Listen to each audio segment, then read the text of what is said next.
So let's talk about, what it was like growing up with Dr. Martin Luther King Jr. as your uncle. Well, I have to confess, I did not know Dr. King. I knew Uncle ML. The family called him ML because he was Martin Luther King Jr., and it was very much so a Martin Luther King Sr. So I knew Uncle ML, and Uncle ML, I guess, as a young kid, I don't know that I would have necessarily this would have materialized in my mind, but having grown up now, I might have thought of him as the crazy uncle. Because one, I was too young to really apprehend his work and what was happening around. So he was I knew him as the uncle that always, Thanksgiving was always celebrated at our home for the entire extended family. We would gather at our home for Thanksgiving. He was always the uncle that came late. Many times when he got there, he would need to take a nap. That usually would take place on my bed in my bedroom. So that was always kind of like, what's up with this guy? I mean, right? He comes to your house and then he goes to sleep. When everybody else is, congregating and whatnot. And then he'd always be the first to leave.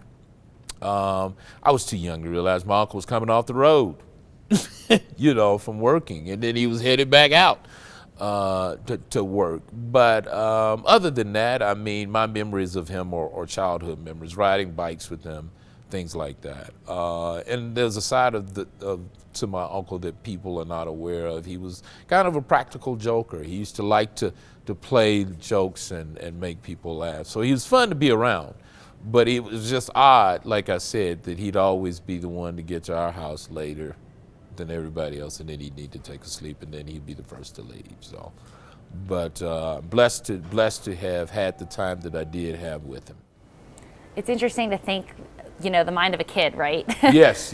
At that point in time. Yes. Did you realize the extent of the great work he was doing? Not at that time. I did not. I had no sense of that, probably because they were probably kind of shielding us from the reality. Keep in mind, these were treacherous times. Constant life threats against him that sometimes extended to the larger family. I can remember, for instance, sometimes when I was in elementary school, after my uncle had been assassinated, there'd be an occasional threat against the family. Police would come to the school, talk to me just to warn me to be careful. So I certainly eventually got a sense of it, but I didn't at the time, didn't know, and probably, like I said, they were shielding us from the reality. Yeah, that makes a lot of sense. Yes. Because you were a kid, they were shielding you. Something about your uncle, though, is he was very known for his peaceful protests, and you were talking to me earlier about how it came to a point where he didn't want extra protection outside of his house because he didn't really think that this aligned with his views on peaceful protests. Yeah, it did not. Yes, very, very early on in the early Montgomery days, during his first campaign, when this was his first time stepping out and asserting the leadership, he was constantly under threats against his life and the family, and then his home was bombed. And supporters around him, and a lot of these men at that time were former World War II veterans, so they had their own weapons. And just as a show of love and support, they were, situating themselves around the home to particularly guard my Aunt Coretta Scott King and their first young child, Yolanda. But it as that was happening, it was brought to his attention, well, are you really living the life that you are preaching? I mean, you've got armed guards around your house. This struggle is supposed to be a nonviolent struggle, a struggle where you are willing to put your life on the line because you're that dedicated to the change that you're seeking. So if that's the case, he came to the conclusion, then if I'm truly committed, then why do I have armed guards guarding my home? Wow, that's very powerful. Yes. Looking at how polarized our country is today and the violence that we see, do you think we're getting away from his message that he fought so hard, your family fought so hard, his followers fought so hard? I think at times we, kind of drift away. I do feel that principally, basically, the acceptance of the concept of nonviolence is there. It sometimes, when it's tested, it flunks the test, unfortunately. But I do think people, at the end of the day, realize that violence is not the way, and violence doesn't lead to any successful outcome. Of course, you'll always have the minority of the few who live by the gun, who will swear by the gun, and unfortunately probably will die by the gun. But the concept of nonviolence, especially as I'm here in Colorado Springs, among the youth, the kids that I've been, I feel confident that nonviolence will eventually rule the day. Let's talk about that, the youth, and why it is so important to share this presentation you have this week with them. Because youth are very, youth are like sponges. They draw whatever is near them. And so it's so important that we have the right philosophy, the right principles that we surround them with. And so I'm happy to be a part of that process. I'm even more happy to see how they are, soaking it up. Children have to really grow up and be poisoned by society before they start coming up with this irrational notion that people who don't look like me might be less than me. But as children, especially the kids that I've been with these past couple of days, they don't recognize any differences in people that look different from them. I mean, you almost have to point out the difference to them. And we want to keep them there. And so we want to fortify them so that when they really do step out in the world, or when they're surrounded by other poisonous influences, that they're able to repel that. You said more women are included now with all the great work you do, and so that's a milestone, right, compared to your uncle's time. Can you elaborate on that? Yeah, I think in my own family, I've experienced that. I guess if you were to say what was a family business for the King family, it would be religion. I come from 4 generations of Baptist ministers. In my generation, the first generation of the family, we now have women ministers. At times been different before now. My mother might have gone into the ministry, but that was just something that was unheard of in the black church for a woman to be a minister. In my generation, that has changed. So it's really now we have a scenario where there are more women ministers, ordained ministers in my family than there are males. But we all are continuing the work. That's the most important thing. It might start in the church, but it doesn't stay with the church. It has to proliferate out into the larger community. And that's particularly where I come in as a lay. I consider myself a lay minister, so to speak, because a lot of the work is the same. Let's talk about, 4 generations of pastors in your family. Yes, your uncle did great work, but a lot of people don't realize the work that started before him. Yes. We're from Atlanta. My great-grandfather, for instance, which is interesting, there's a school in Atlanta named after my grandfather, A.D. Williams Elementary School. And someone once asked me, hey, they discovered that it was my great-great-grandfather, and it was like, how did that happen? How was the school named after your great-grandfather? Was that because of the work of your uncle?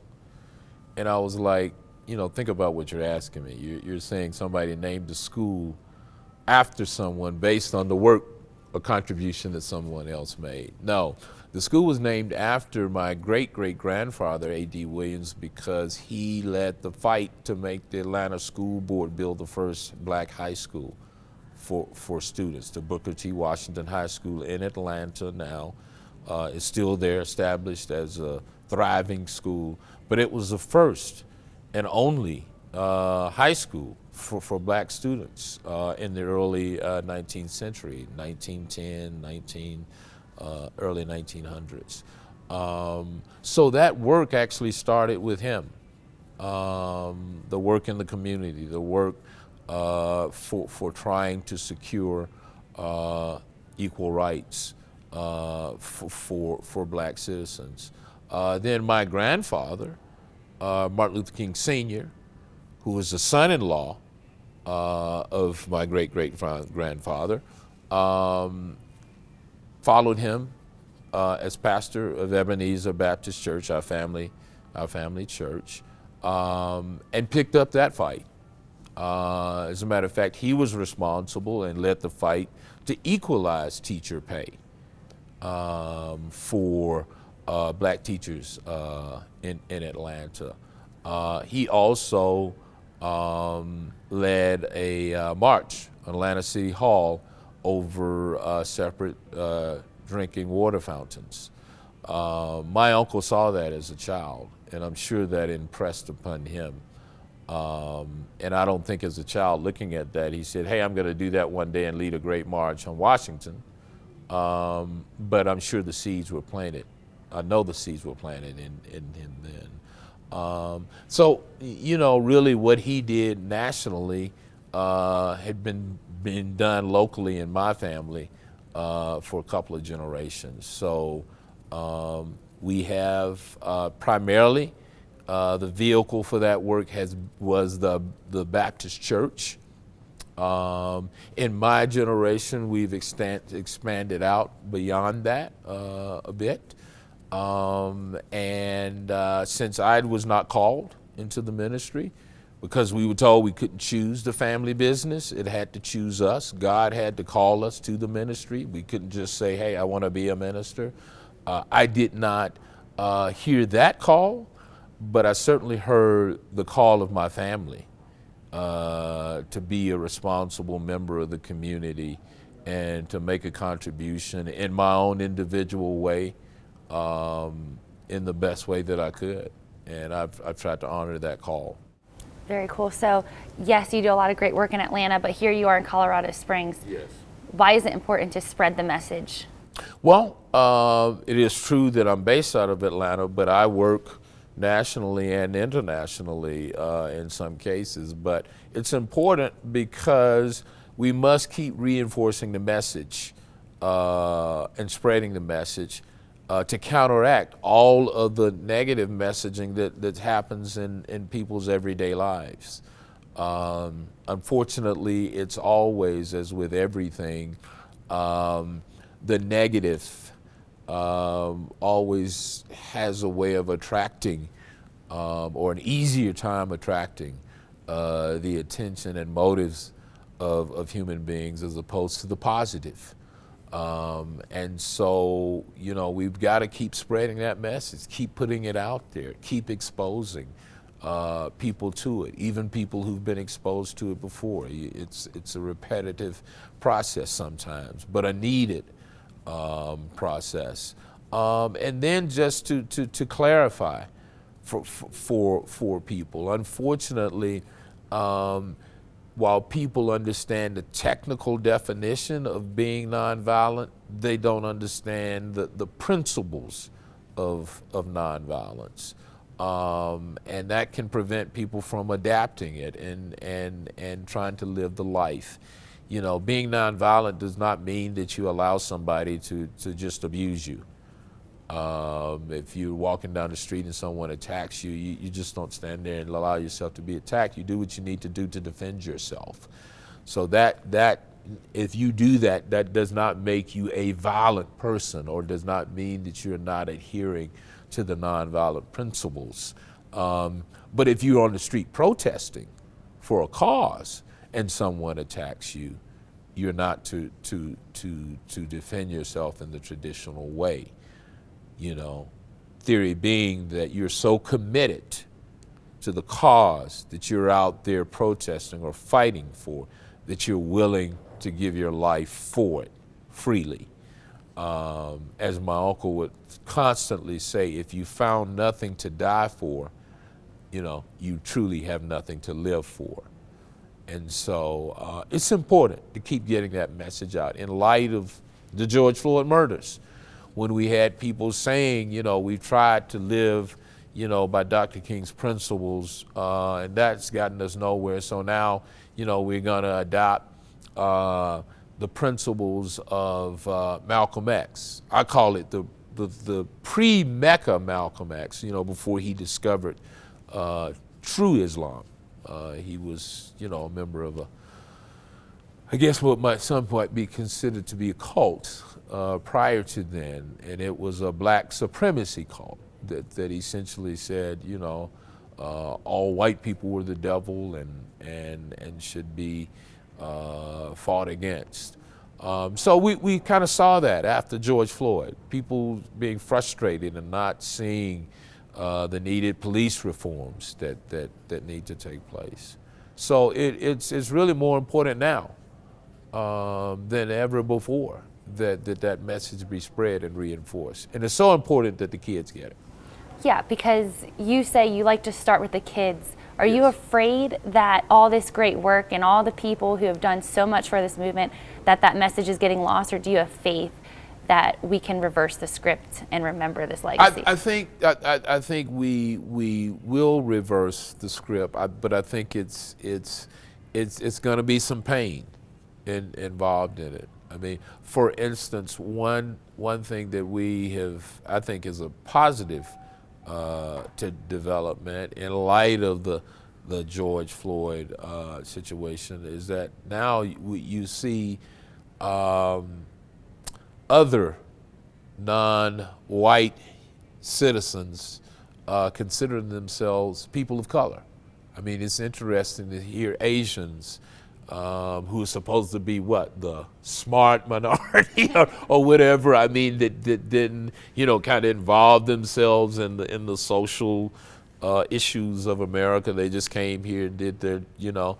But now they are saying, you know, I'm a person of color, right? And I'm experiencing issues here in America. We're seeing Latinx and Hispanic citizens adapting that mantra more. I'm a person of color, and so that's a recognition that we are becoming truly that melting pot that we talked about for 200 years. But now we're approaching it. Well, we're truly going to be a melting pot. There's not going to be an overwhelming majority of any race. I guess women will always outnumber men, so maybe then there'll be more women in America than men. But there won't be no overwhelming majority of black people, white people, Christians, Muslim. I mean, we truly are going to be a melting pot, right? And in a majority rules country, that means we're going to have to figure out how to get along with each other, right? Whereas prior to now, when, say, American whites were 80% of the population, which was the case just as early as, say, 1984, you know, one could say, hey, 80% of the people can get together and decide what happens, right? But now we've all got to figure out, hey, we're in this together, and it can't just be I don't have the authority or the numbers anymore for it to be my way or the highway, right? We got to figure out how to make this work. And so that's why the messaging is so important now, more important than it's ever been, because now we can truly apply it.